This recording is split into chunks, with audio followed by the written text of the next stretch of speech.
Hello, what do the hunter who refused farming, the king who ignored gunpowder, the company that dismissed the internet, and the graduate preparing for yesterday's economy all have in common? They were all successful until the world changed. And they all failed, not because they lacked resources, not because they lacked intelligence, not because they lacked effort, but because they mixed the shift. Welcome to another exciting episode of the Unlocking an Abundant Africa. History is filled with a lesson many societies learn too late. Every era creates wealth, then change the rule. And those who continue to play by the old rules eventually lose. Consider humanity's journey. For thousands of years, the most valuable skill was survival, tracking, hunting, physical strength, the knowledge of the land. Then agriculture arrived. The rules changed. The future changed. The winners changed. Then came industry. Machines replaced muscles. Factories replaced fields as the new engines of wealth. Again, the rule changed. Then came the information age. Knowledge became capital. Ideas became products. Network became assets. Then again, the rules changed. History keeps repeating the same lesson. The winner of one era often becomes the laggard of the next. Not because they became weak, but because they remain optimized for a world that no longer existed. The Babylonian Empire learned this lesson. The Macedonian Empire learned this lesson. The Roman Empire learned this lesson.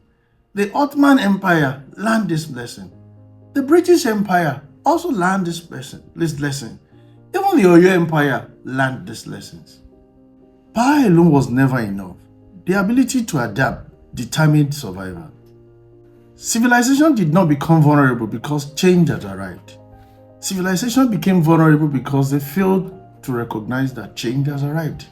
And perhaps this is the question Africa must ask itself today. What if many of the frustrations we see around today are not isolated problems? What if they are signals of a deeper shift? Across Africa, millions of young people are acquiring certificates, yet finding that employment no longer guarantees economic sustenance. Across many countries, migration is accelerating as many people search for better opportunities elsewhere. Citizens increasingly question political promises. Trust in institutions is weakening. Many young people feel disconnected from the systems that are supposed to create opportunities. Around the world, artificial intelligence is reshaping and redefining assumptions around work. Technologies is redefining industries.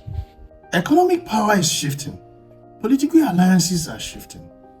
And many of the institutions created for the last era are struggling to respond to the next one. But perhaps the most overlooked shift is not economic, it's psychological. Period of rapid transition create identity or certainty, and people begin to ask, who am I? Where do I belong? Can I trust the future? Who speaks for me? What system still works? History shows that when old institutions lose credibility and new ones are yet to earn trust, societies become vulnerable to polarization, division, extremism, tribalism, conspiracy thinking, and social fragmentation. This is not because people suddenly become irrational, but because human beings naturally search for certainty when the world becomes uncertain. Yeah, this is why many of today's tension cannot be explained by economics alone. They are also symptoms of civilization trying to reorganize itself. And perhaps this is why another protest alone is not enough. Now let me be clear, protest matters. They reveal frustration. They expose pain. They force difficult conversation. History teaches something important. Protests expose broken systems, but they rarely build new ones. Elections matter. Policies matters. Leadership matters. But prosperity is often emerged for something deeper. A society's ability to adapt to changing realities. That is what separated successful civilizations from declining ones. Not resources, not geography, not luck, but adaptation. The ability to learn faster, innovate faster, coordinate faster, build trust faster, and create opportunity faster. This is why the future may not belong to the society with the most resources. It may belong to the society that understands the shift earliest. Every era creates winners and losers, but the winners are rarely those who defend the old model the longest. They are usually those who understand the transition before everyone else. And perhaps this is the real question before Africa. The question is no longer whether change is coming.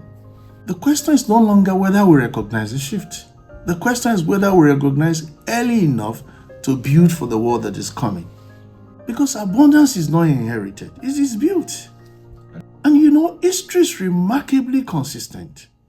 The future really belongs to those who are strongest yesterday.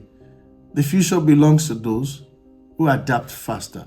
I am Segun Oke, the Abundance Ambassador. Thank you for thinking with me.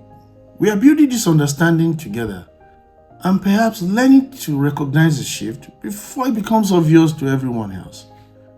Thank you. See you in our next episode.